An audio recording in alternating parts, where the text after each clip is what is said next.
बच्चों, स्वागत है आपका हमारे इस YouTube चैनल यूपी फिजिक्स 11 में।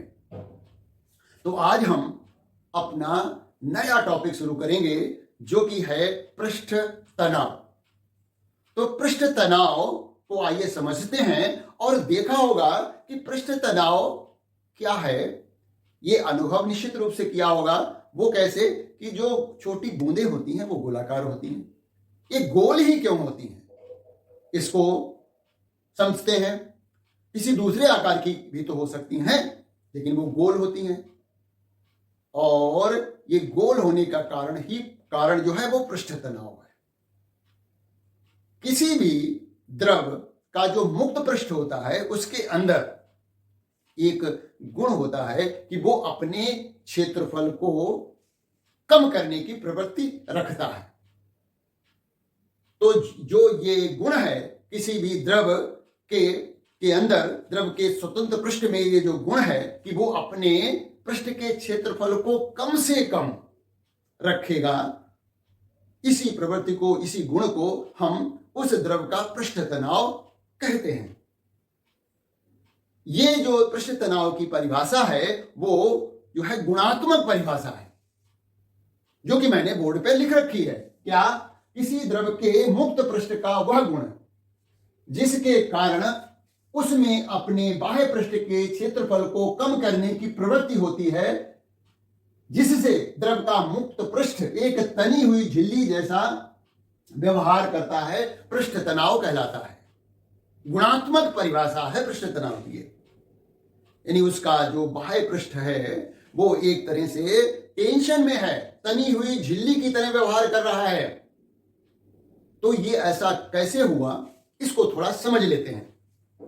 तो वो होता क्या है कि जब किसी द्रव का बाह्य पृष्ठ बनता है या कहें बाह्य पृष्ठ बढ़ाया जाता है, तो बढ़ाने के लिए क्या होता है कि द्रव के अंदर के अणु बाहर आएंगे, क्योंकि पृष्ठ बढ़ने जा रहा है और वो पृष्ठ पर आकर के उस द्रव के पृष्ठ का निर्माण करेंगे। तो जब वो अंदर के अणु बाहरी पृष्ठ पर आते हैं तो उन्हें नीचे वाले अणु, उसके अंदर वाले अणु जो है आकर्षण बल आरोपित कर रहे होते हैं।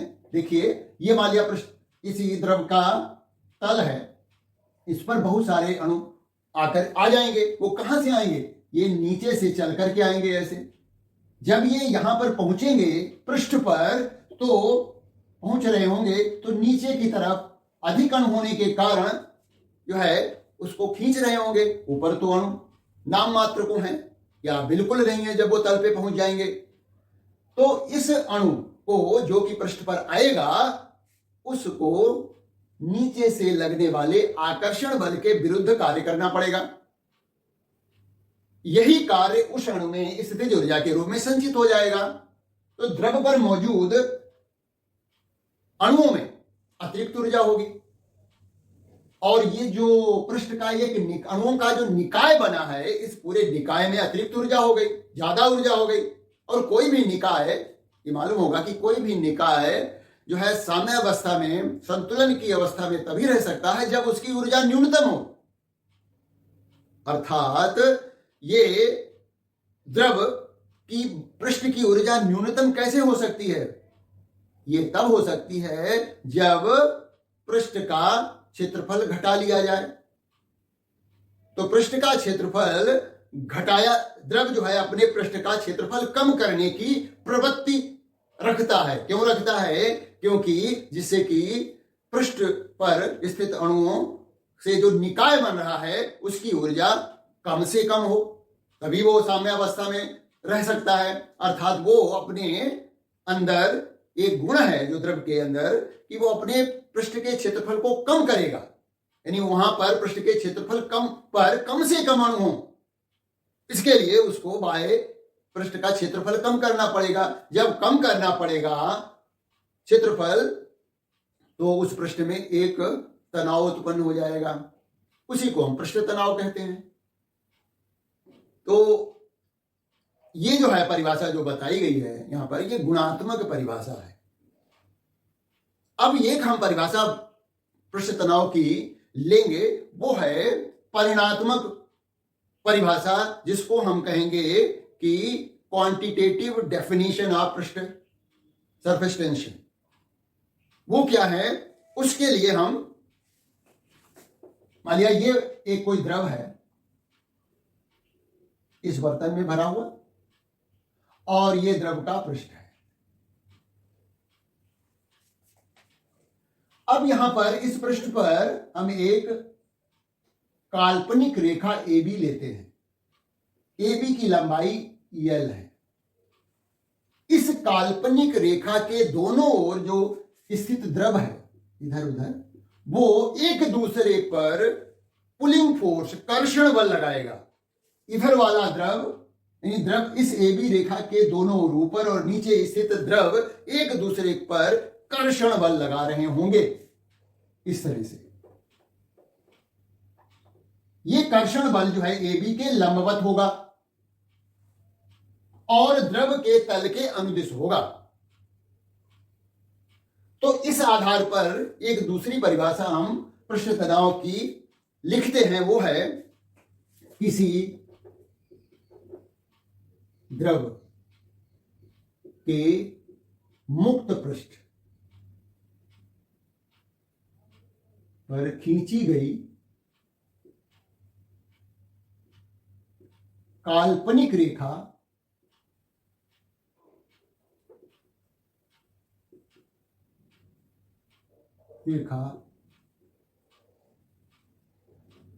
की प्रति एकांक लंबाई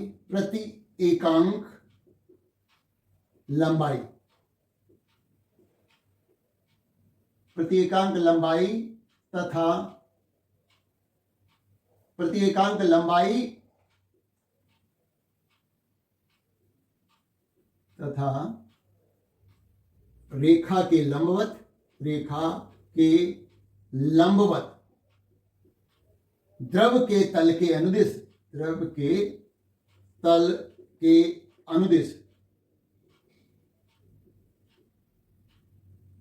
कार्य करने वाले बल को पृष्ठ तनाव कहते हैं।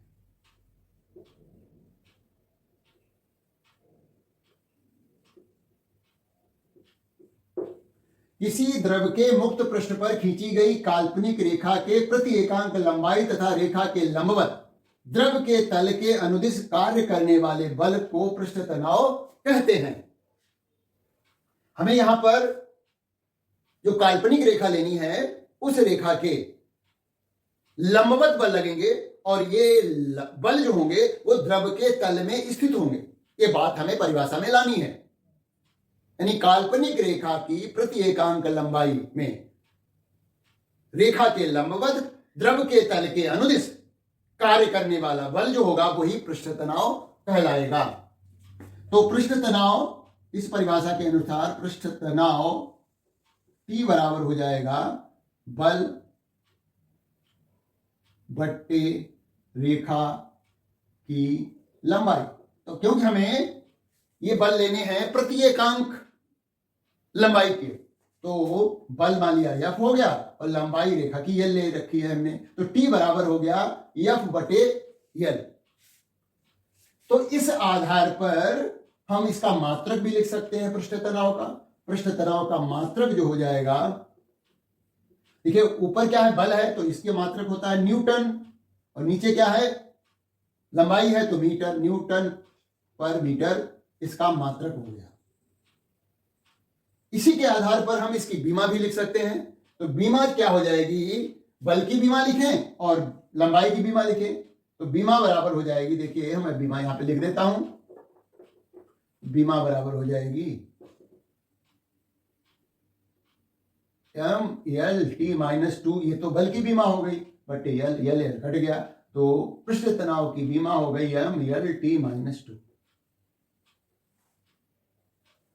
तो ये बल का मात्रक हो गया, सॉरी ये जो है पृष्ठ तनाव का मात्रक हो गया और ये पृष्ठ तनाव की बीमा हो गई, है ना।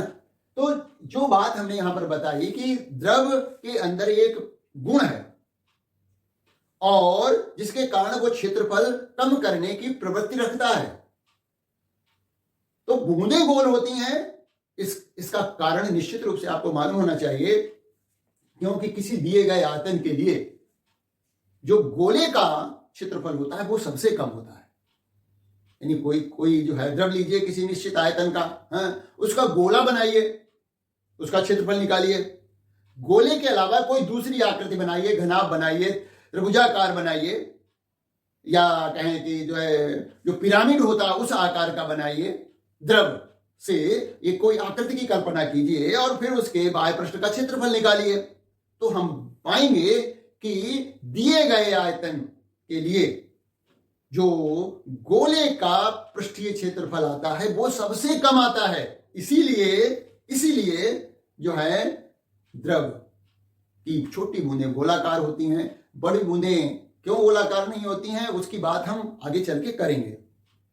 तो यहां पर हम दो बलों की बात कर लेते हैं पहले और फिर आगे बढ़ते हैं। वो बल होते हैं ससंजक बल और असंजक बल। ससंजक बल जो होते हैं किसी पदार्थ के, किसी एक ही पदार्थ के अणुओं के बीच लगने वाले बलों को हम ससंजक बल कहते हैं, है ना। ससंजक बल, और इसको कोहेसिव फोर्स कहते हैं।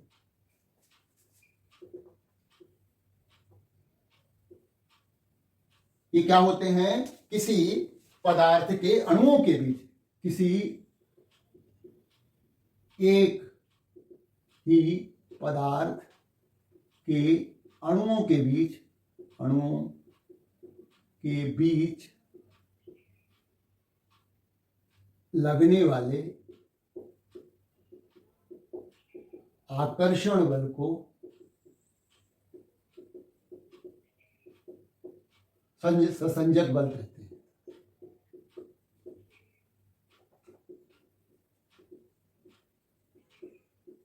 तो जैसे कि पानी के अणु आपस में जो बल लगाते हैं वो ससंजक बल कहलाएगा।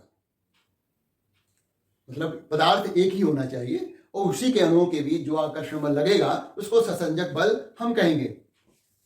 दूसरा है हमारा असंजक बल।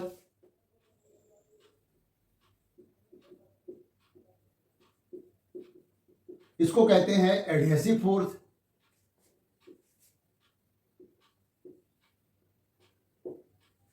तो दो भिन्न प्रकार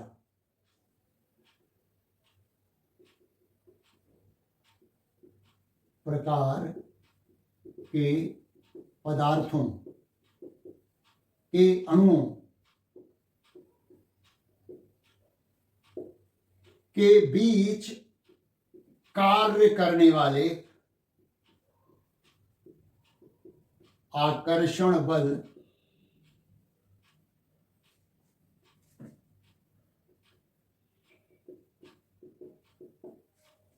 को असंजक बल कहते हैं।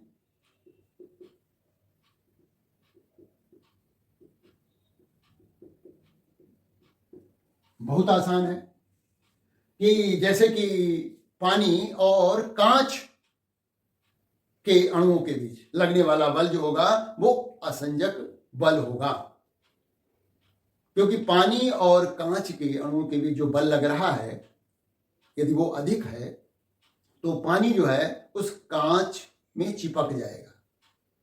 तो यदि एडहेसिव फोर्स जो असंजक बलों का मान अधिक होता है तो वो द्रव उस दूसरे पदार्थ में चिपकता है, और यदि मान लिया ससंजक बल का मान अधिक है असंजक बल से तो वो द्रव जो है उस दूसरे बर्तन में नहीं चिपकेगा। जैसे पारा होता है, पारे के अणुओं के बीच लगने वाला जो ससंजक बल है वो अधिक है इसकी तुलना में पारे तथा जिस बर्तन में उसको रखा गया है, जैसे कांच में रखा गया है, तो पारे के अणु और कांच के अणुओं के बीच जो असंजक बल लग रहा है उसकी अपेक्षा जो है पारे के अपने अणुओं के बीच लगने वाला जो ससंजक बल है वो ज्यादा शक्तिशाली है। इसलिए पारा कांच के बर्तन में रखे जाने पर उसमें नहीं चिपकता, जबकि पानी चिपक जाता है।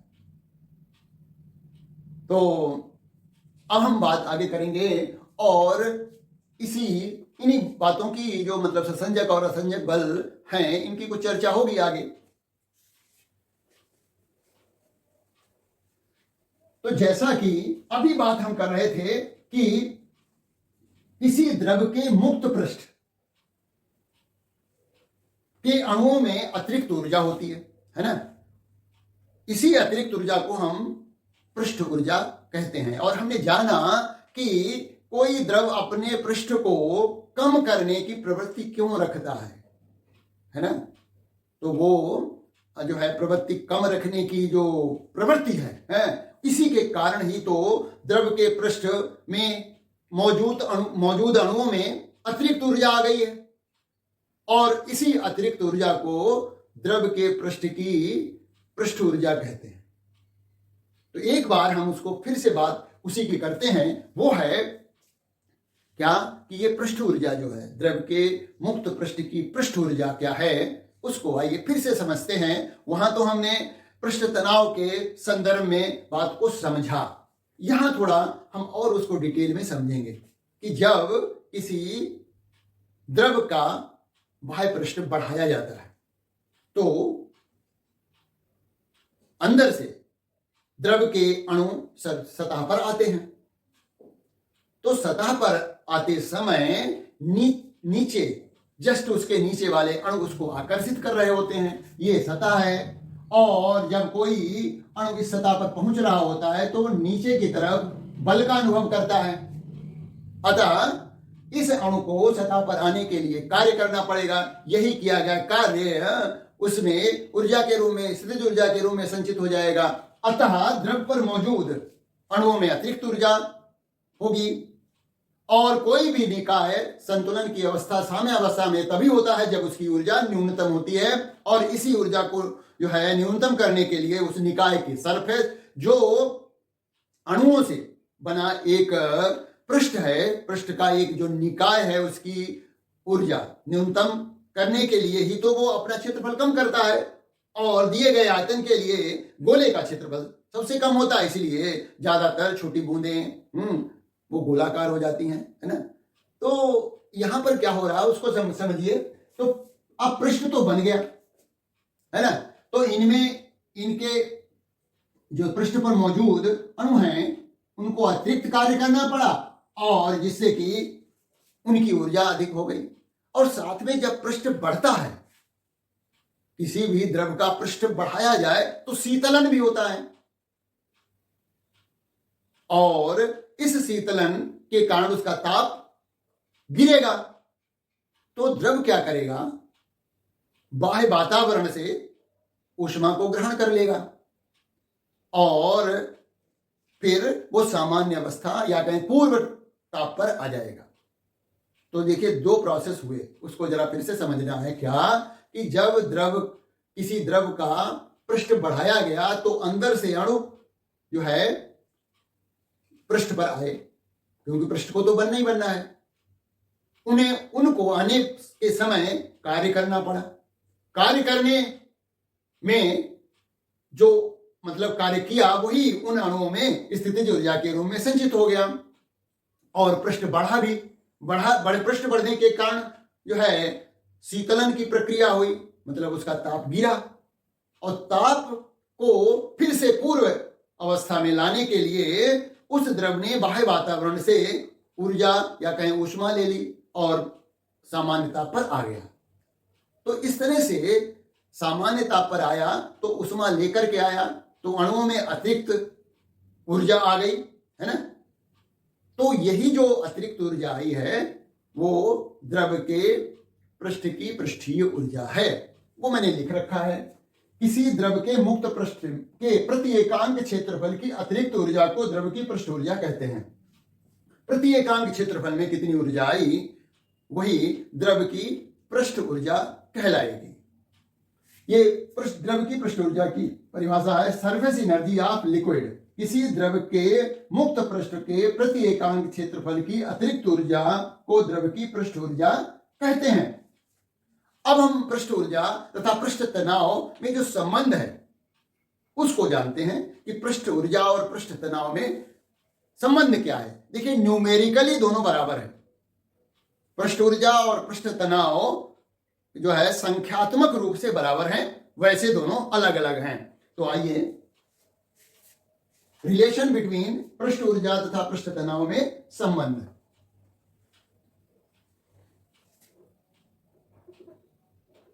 पृष्ठ ऊर्जा तथा पृष्ठ तनाव में संबंध। Relation between surface energy and surface tension, है ना।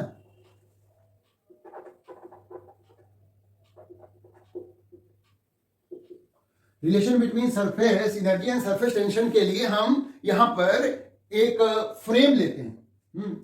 माना एक फ्रेम, तार का फ्रेम है,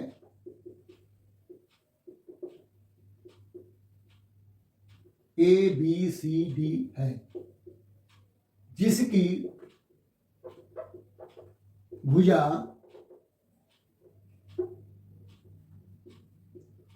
AB चलायमान है। देखिए, ये एक तार का फ्रेम है और जिसकी भुजा हमने ABCD, ये तो फ्रेम हो गया। ये भुजा आगे पीछे, ये भी भुजा चल सकती है।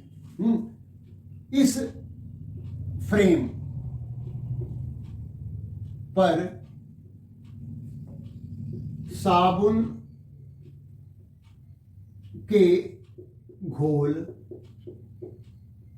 की फिल्म बनाई गई है। फिल्म बनाई गई है। यहां पर ये क्या है? फिल्म है साबुन के घोल की। तो ये फिल्म में दो तल होंगे, एक ये ऊपर वाला, एक इसके नीचे वाला, दूसरी तरफ वाला। तो दोनों तलों के अनुदिश पृष्ठ तनाव होगा। तो उस पृष्ठ तनाव के कारण इस फ्रेम की हर एक भुजा पर बल लगेगा। ऐसे ये बल लगेगा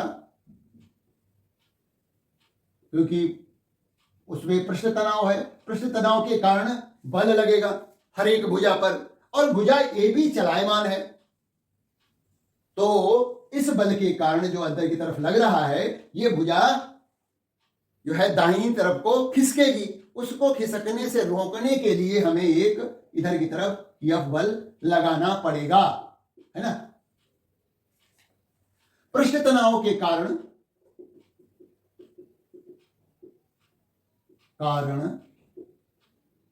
इस फ्रेम की प्रत्येक भुजा पर बल कार्य करेगा, बल F कार्य करेगा। अतः भुजा AB, जिसकी लंबाई हम L ले रहे हैं, भुजा AB बराबर L को रोकने के लिए, खिसकने से रोकने के लिए, को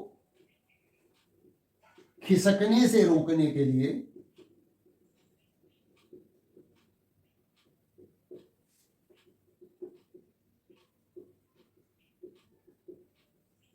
हमें उतना ही बल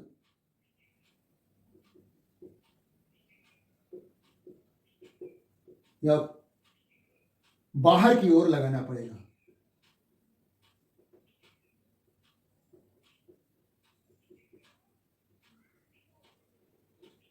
है ना, नहीं तो ये खिसक जाएगी। तो हमें AB पर बाहर की तरफ F बल ही लगाना पड़ेगा। जैसा कि मैंने कहा कि इस फिल्म में, जो कि साबुन के घोल की फिल्म है, इसमें दो तल होंगे, एक सामने का, एक इसके पीछे का। दोनों तलों के अनुदिश बल लग रहे होंगे, है ना। और हम पृष्ठ तनाव की परिभाषा से जानते हैं कि पृष्ठ तनाव T बराबर होता है बल बटे लंबाई, है ना।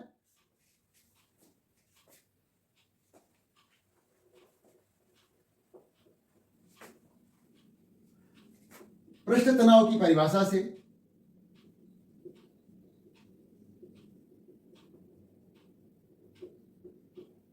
T बराबर होता है बल बटे, ये बल लग रहा है प्रति एकांक में, जो प्रति एकांक लंबाई पे जो बल लगता है उसको पृष्ठ तनाव कहते हैं।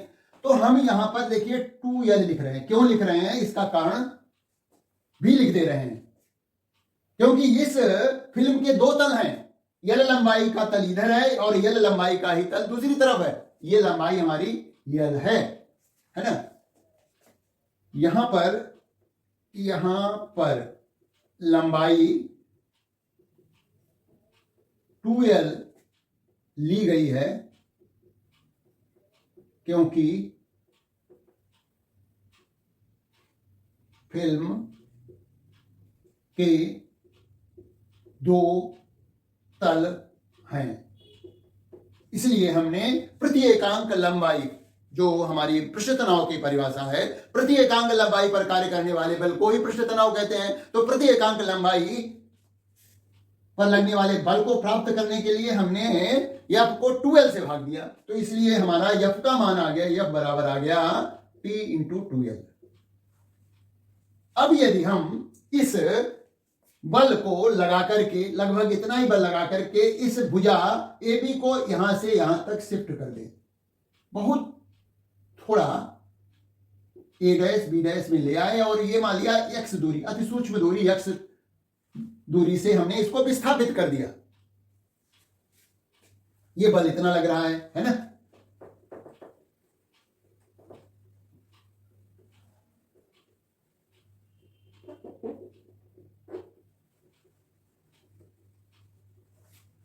तो यदि भुजा AB को अति सूक्ष्म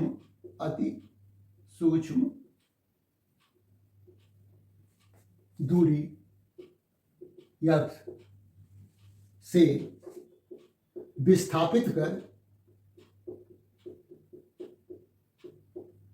A डैश B डैश स्थिति में लाया जाए,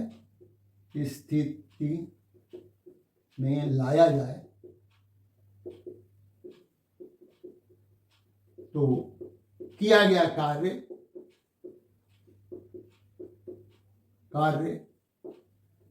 बल गुणा विस्थापन होता है। तो बल गुणा विस्थापन, बल कितना लगाना पड़ा, इतना, T इंटू 2L इंटू विस्थापन x हो गया। अब देखिए यहां पर T, इसको हम ऐसे लिख दें, तो L गुणा x, ये L लंबाई है, x इसकी चौड़ाई है, ये वाला, ये क्षेत्रफल हो गया, लंबाई गुणा चौड़ाई। ये इस बढ़े हुए पृष्ठ का क्षेत्रफल है, और ये जो बढ़ा हुआ पृष्ठ है वो दोनों तरफ है, सामने की तरफ है, पीछे की तरफ भी है, दो पृष्ठ है ना। तो इस बढ़े हुए क्षेत्रफल को हम यदि A कहें तो देखिए इसको डेल्टा A भी कह सकते हैं। तो T गुणा 2 डेल्टा A,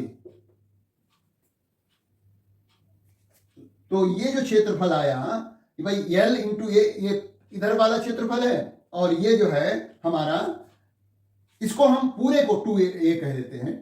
ये 2L इंटू x पूरा मिलाकर के हम डेल्टा A कह देते हैं, है ना, मिला के, अलग अलग क्यों ले, है ना, क्षेत्रफल। तो इसको हमने डेल्टा A ले लिया, ये बढ़ा हुआ क्षेत्रफल था। यानी बल लगा करके जब AB को A डैश B डैश स्थिति में ले आए तो फिल्म के क्षेत्रफल में बढ़ोतरी हुई, और बढ़ोतरी हो रही है दोनों पृष्ठों में। इसीलिए तो 2 इंटू जो है L इंटू एक्स, तो इधर सामने वाले पृष्ठ का ही तो क्षेत्रफल हो गया, पीछे भी तो उतना ही क्षेत्रफल है। तो कुल क्षेत्रफल में वृद्धि, दोनों तरफ के क्षेत्रफलों में मिलाकर के कितनी वृद्धि हुई, डेल्टा A हो गई। तो इस तरह से जो हमारा T बराबर आ गया, इसको W बटे डेल्टा A, इसको हम T बराबर, भाई जो जितना कार्य होता है, कार्य ऊर्जा के बराबर होता है ना। कार्य जो है ऊर्जा के रूप में संचित हो जाएगा इस पृष्ठ में, तो T बराबर E बटे डेल्टा ए भी लिख सकते हैं। यदि हम डेल्टा ए को 1 ले लें, एकांक क्षेत्रफल में वृद्धि की बात करें, तो T बराबर क्या हो जाएगा, W हो जाएगा, या कहें E यानी ऊर्जा के रूप में हो जाएगा। यदि डेल्टा ए बराबर 1 है, इकाई है, तो T बराबर W, या कहें T बराबर E हो गया। तो देखिए न्यूमेरिकली आंकिक रूप से पृष्ठ तनाव किए गए कार्य के बराबर हो गया, या जो है ऊर्जा में जो वृद्धि हुई उसके बराबर हो गया, ऊर्जा के बराबर हो गया।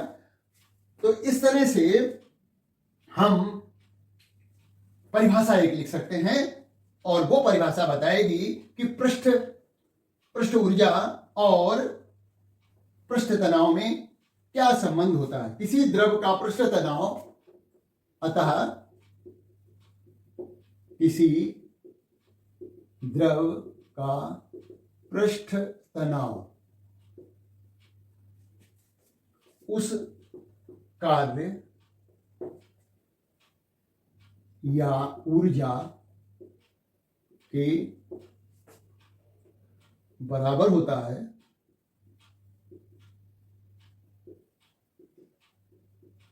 जो नियत ताप पर उस द्रव के मुक्त पृष्ठ के क्षेत्रफल में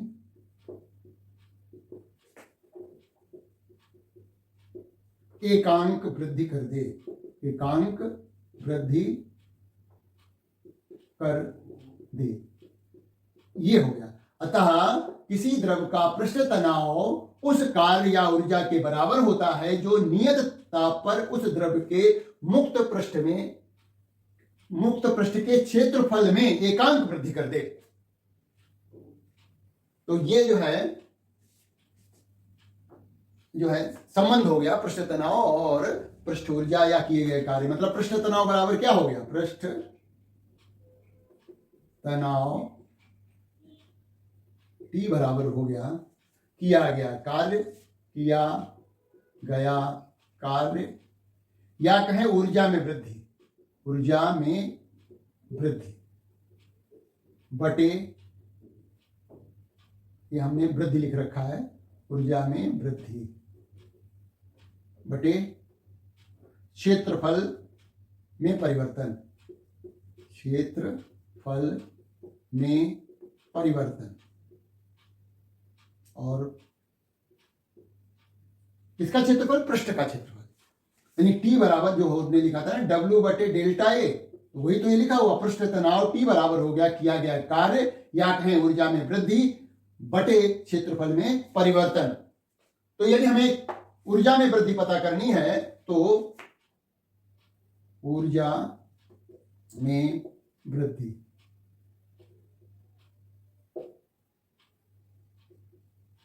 या कहें व्यय ऊर्जा, कई बार हमें ऊर्जा व्यय भी करनी पड़ेगी और कई बार ऊर्जा में वृद्धि भी होगी, है ना। इस तरह के प्रश्न आंकिक प्रश्न आएंगे। तो इसलिए मैं एक प्रश्न के लिए ये फार्मूला लिख दे रहा हूं, त्रिशी गुणा कर दीजिए। तो ऊर्जा में वृद्धि या कहें व्यय ऊर्जा बराबर होती है पृष्ठ तनाव गुणा क्षेत्रफल में वृद्धि, क्षेत्रफल में वृद्धि। ये फार्मूला याद रखेंगे, ये वाला फार्मूला। ये कहां पर होगा, जैसे यदि हम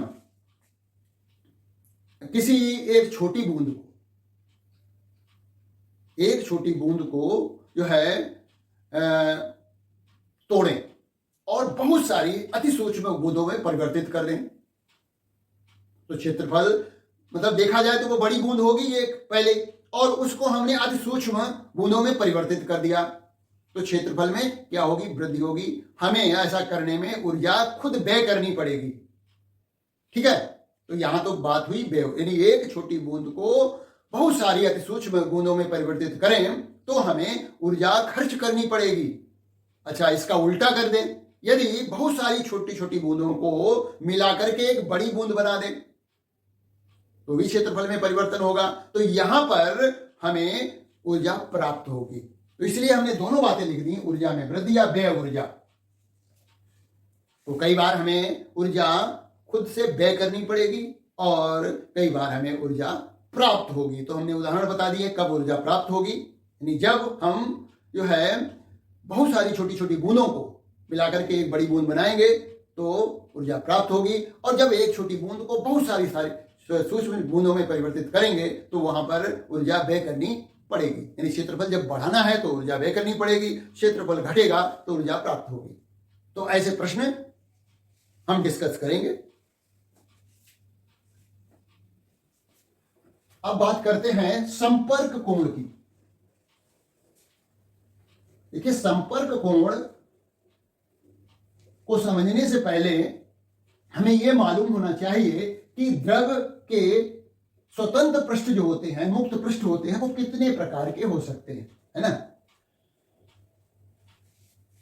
और भाई किसी भी द्रव का पृष्ठ बिल्कुल समांतर हो सकता है ना, और या फिर जो है द्रव का पृष्ठ इस तरह का हो सकता है, ऐसे अवतल या फिर उत्तल, है ना। तो यदि मान लिया संपर्क कोण कहां पर बनेगा, यदि मान लिया देखिए एक हमने नली है, इसको किसी द्रव में के अंदर डाला जाए और द्रव जो है इस तरह से ऐसे आकृति बना ले, या फिर नली को डाला जाए उस द्रव में, ये क्या है, ये द्रव है, और द्रव ऐसी आकृति बना ले, तो संपर्क कोण क्या होता है उसकी बात कर रहे हैं। संपर्क कोण, इसको हम एंगल ऑफ कांटेक्ट कहते हैं। देखिए, चित्र से समझिए और उसी को परिभाषा को याद रखिए। किसी द्रव तथा ठोस के संपर्क बिंदु पर द्रव की सतह पर खींची गई स्पर्श रेखा, जो हमने लिखा है उसको समझिए। किसी द्रव तथा ठोस के संपर्क बिंदु पर द्रव की सतह पर खींची गई स्पर्श रेखा। ये देखिए यहां पर ये ठोस नली है और ये द्रव है, तो इस द्रव और इस ठोस नली के का संपर्क बिंदु कहां हुआ, ये हुआ ए बिंदु हुआ। तो यह ए बिंदु पर इस द्रव की सतह के अनुदिश हमने एक स्पर्श रेखा खींची, ये वाली खींची गई स्पर्श रेखा, तथा द्रव के अंदर ठोस तल पर खींची गई स्पर्श रेखा के बीच बने कोण को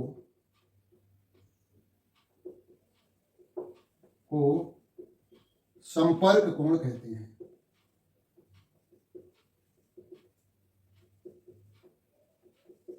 दूसरी स्पर्श रेखा कहां खींची जा रही है, एक तो ये तो संपर्क बिंदु ये हो गया। संपर्क बिंदु ए पर द्रव की सतह के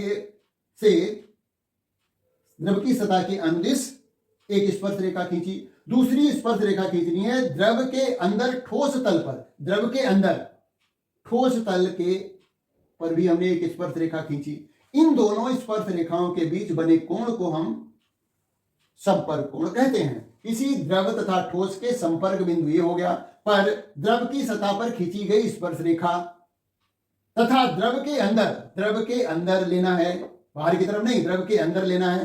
द्रव के अंदर ठोस तल पर खींची गई स्पर्श रेखा के बीच बने कोण को संपर्क कोण कहते हैं। ये कोण हो गया। इसी तरह से यहां पर देखिए, ये संपर्क बिंदु ये हो गया। द्रव की सतह पर खींची रेखा, स्पर्श रेखा इधर को जाएगी और द्रव के अंदर, ये द्रव है, इसके अंदर जो ठोस है उसकी सतह के अंदर से एक स्पर्श रेखा खींचनी है। तो ये कोण यहां पर बन गया थीटा। तो देखिए यहां पर ये न्यून कोण बन रहा है, यहां पर ये अधिक कोण बन रहा है 90 डिग्री से बड़ा। तो यदि कोई सतह इस तरह की है, उत्तल सतह है, जैसे कि पारे में होती है, पारे में कोई नली डालिए कांच की, तो वहां पर इस तरह की हमें आकृति प्राप्त होगी। और यदि पानी में कोई नली डालिए कांच की, तो हमें पानी कुछ थोड़ा उस नली पे चढ़ जाएगा, तो इस तरह की आकृति प्राप्त होती है। तो देखा जाए तो इस नली, कांच की नली और जो है पानी के बीच बना संपर्क कोण जो होगा वो न्यून कोण होगा, और उसी कांच की नली और पारे के बीच बना संपर्क कोण जो होगा वो अधिक कोण होगा। तो ये संपर्क कोण की परिभाषा हो गई। तो ये कोण जो है, संपर्क कोण शून्य भी हो सकता है, न्यून कोण भी हो सकता है, अधिक कोण भी हो सकता है। तो यदि द्रव बिल्कुल समांतर रहता है, न चढ़ता है न नीचे गिरता है, तो वहां पर संपर्क कोण जो है वो शून्य हो जाएगा। और यहां पर अधिक कोण या न्यून कोण बनता है, जैसा कि मैंने बताया।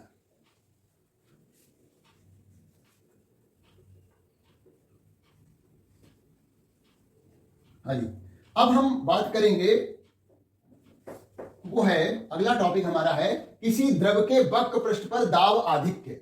ये है अगला topic, excess of pressure on the curved surface of the liquid. चित्र समझिए। देखिए द्रव का तल मैंने कहा इस तरह से समांतर हो सकता है, समांतर है। दूसरा तल जो है ऐसा हो सकता है, उत्तल हो सकता है। ये कैसा तल है? उत्तल तल है। और या फिर अवतल तल हो सकता है, इस तरह से अवतल हो सकता है। ये समांतर है। ये हमने ओ बिंदु लिया है, मतलब ओ क्या प्रदर्शित कर रहा है? द्रव के पृष्ठ पर स्थित एक अणु। उसी तरह से यहां पर भी हमने ओ बिंदु ले लिया है।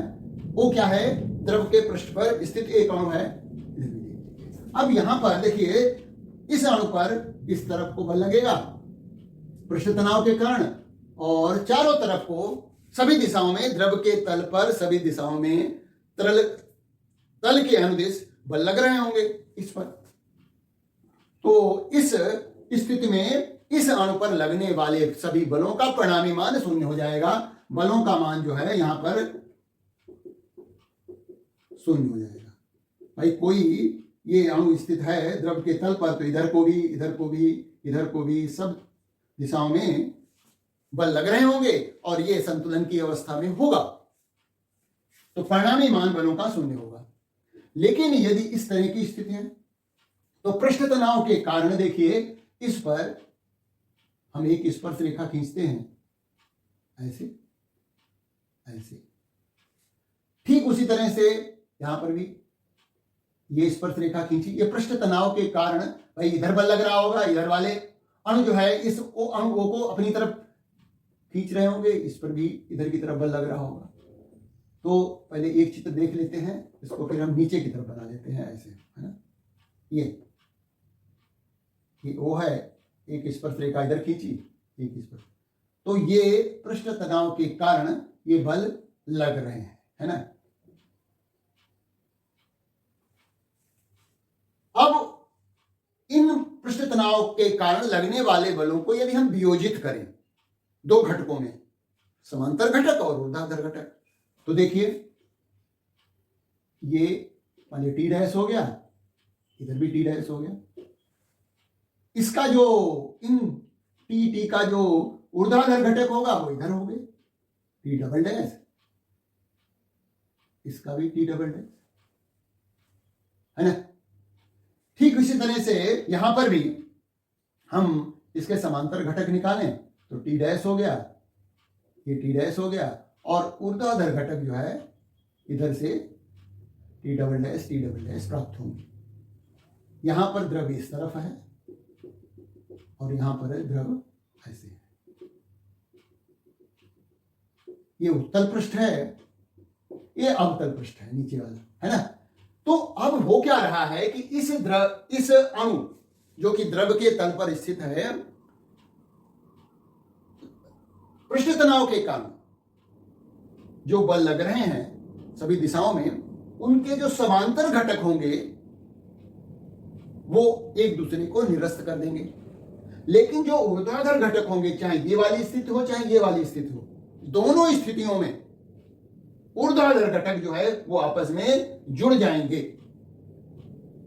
अर्थात ये अणु जो है यहां पर नीचे की तरफ यानी द्रव की ओर एक बल का अनुभव करेगा और यहां पर ये अणु जो है ऊपर की ओर, है ना,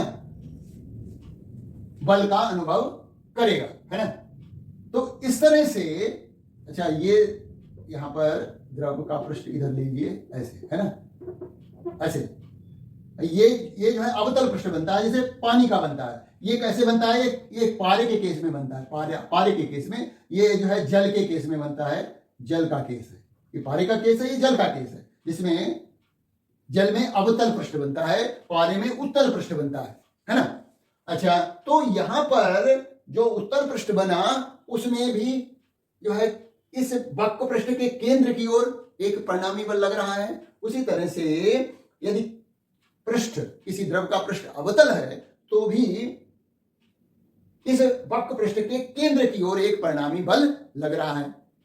तो इस परिणामी बल की वजह से इस अणु को इस तरफ जाना चाहिए, यानी बल की दिशा में जाना चाहिए। ठीक उसी तरह से इस अणु को इस परिणामी बल की तरफ गति करना चाहिए। लेकिन है क्या? संतुलन की अवस्था है।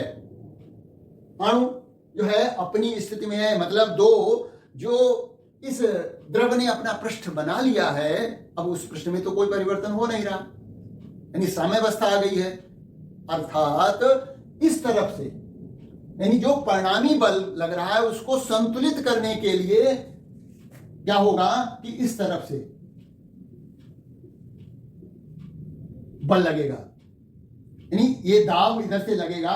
दाब आधिक्य के कारण जो बल लगेगा वो इस बल को, जो पृष्ठ तनाव का ये जो ऊर्ध्वाधर घटक हैं उनको संतुलित करने के लिए किसी भी वक्र पृष्ठ के केंद्र की तरफ से जो है दाब आधिक्य के कारण एक बल लगेगा, जो कि इस पृष्ठ तनाव के कारण लगने वाले बलों को संतुलित करेगा। क्योंकि साम्यावस्था तो तभी आएगी भाई, ये जो अणु है वो साम्यावस्था में है। क्षैतिज घटक तो संतुलित हो गए खुद ही आपस में, लेकिन ऊर्ध्वाधर घटक को कौन संतुलित करेगा? तो उसके लिए तो अंदर की तरफ से द्रव जो पृष्ठ बन रहे हैं उसके केंद्र की ओर से एक बल लगना चाहिए। अर्थात इस अवतल पृष्ठ के केंद्र की तरफ से दाब अधिक लग रहा होगा बाह्य दाब की तुलना में, जो कि इस पृष्ठ तनाव के कारण लगने वाले ऊर्ध्वाधर बलों को संतुलित कर रहा है। यह बात देखिए मैंने कुछ लिख रखी है। किसी द्रव का मुक्त पृष्ठ यदि उत्तल या अवतल हो तो द्रव के तल पर स्थित अणुओं पर पृष्ठ तनाव के कारण पृष्ठ पर खींची गई स्पर्श रेखा के अनुदिश बल लगते हैं। ये देखिए, ये बल लग रहे हैं, इधर भी लग रहे हैं, बल लगते हैं। इन बलों को वियोजित करने पर इनके क्षैतिज घटक निरस्त हो जाते हैं। इधर वाले घटक ये निरस्त हो गए, है ना, क्षैतिज घटक, जबकि ऊर्ध्वाधर घटक आपस में जुड़कर वक्रीय तल के केंद्र की ओर परिणामी बल उत्पन्न करते हैं। अब इसके आगे मैं यहां पर लिख देता हूं, चूंकि द्रव का तल या कहें अणु जो है संतुलन की अवस्था में है, की स्थिति में है,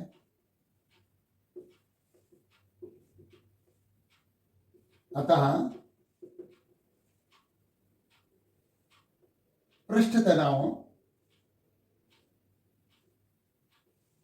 के कारण ऊर्ध्वाधर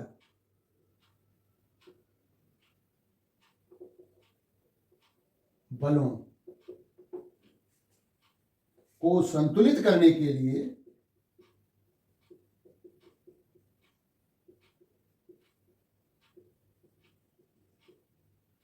वक्र पृष्ठ, चाहे ये हो चाहे वो हो, वक्र पृष्ठ के केंद्र की ओर से एक बल लगना चाहिए जो कि चूंकि द्रव का तल या कहें अणु संतुलन की स्थिति में है, अतः पृष्ठ तनाव के कारण ऊर्ध्वाधर बलों को संतुलित करने के लिए वक्र पृष्ठ के केंद्र की ओर से एक बल लगना चाहिए जो इन्हें संतुलित रखे।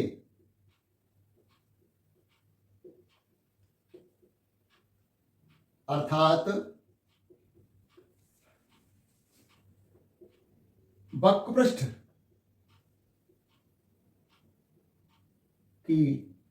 पृष्ठ के केंद्र की ओर सदैव दाब आधिक्य होगा। यह इस दाब आधिक्य के कारण लगने वाला बल इस दाब आधिक्य के कारण केंद्र की ओर से लगने वाला बल ऊर्ध्वाधर बलों को संतुलित रखेगा।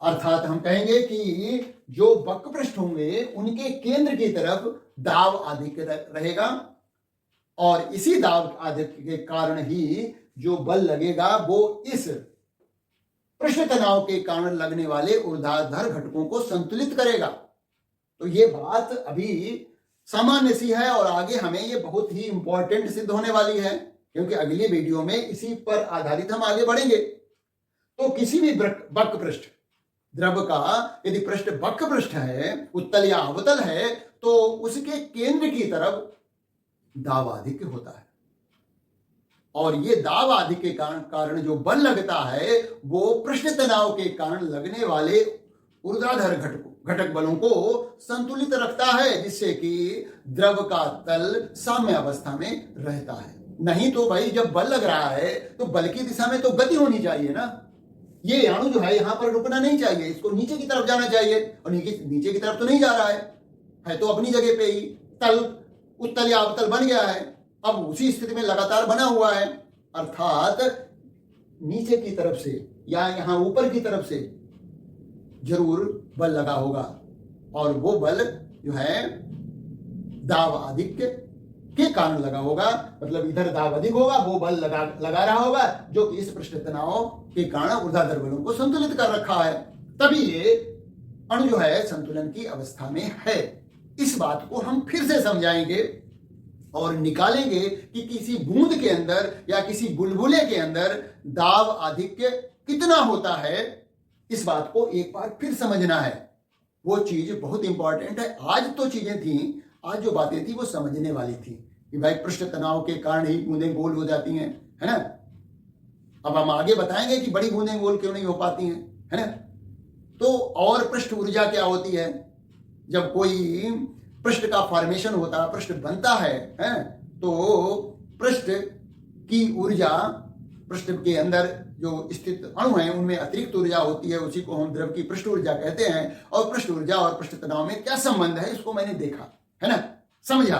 और इसी वक्र पृष्ठ के केंद्र की ओर दाब अधिक होना चाहिए, क्योंकि पृष्ठ जो है संतुलन की अवस्था में है और पृष्ठ पर स्थित अणु जो है पृष्ठ तनाव के कारण बल का अनुभव कर रहा है और उसका परिणामी बल जो लग रहा है उस पर वो उस वक्र पृष्ठ के केंद्र की ओर लग रहा है। तो केंद्र की तरफ से भी तो कोई बल लगना चाहिए, है ना, अर्थात केंद्र की तरफ, वक्र पृष्ठ के केंद्र की तरफ दाबाधिक्य होना चाहिए, है ना। तो अब हम अगले वीडियो में दाबाधिक्य की गणना करेंगे। उम्मीद है कि आज की बात बिल्कुल समझ में आई होगी और अपने दोस्तों में वीडियो को शेयर करिए, लाइक करिए, सब्सक्राइब करिए। Thank you for watching this video.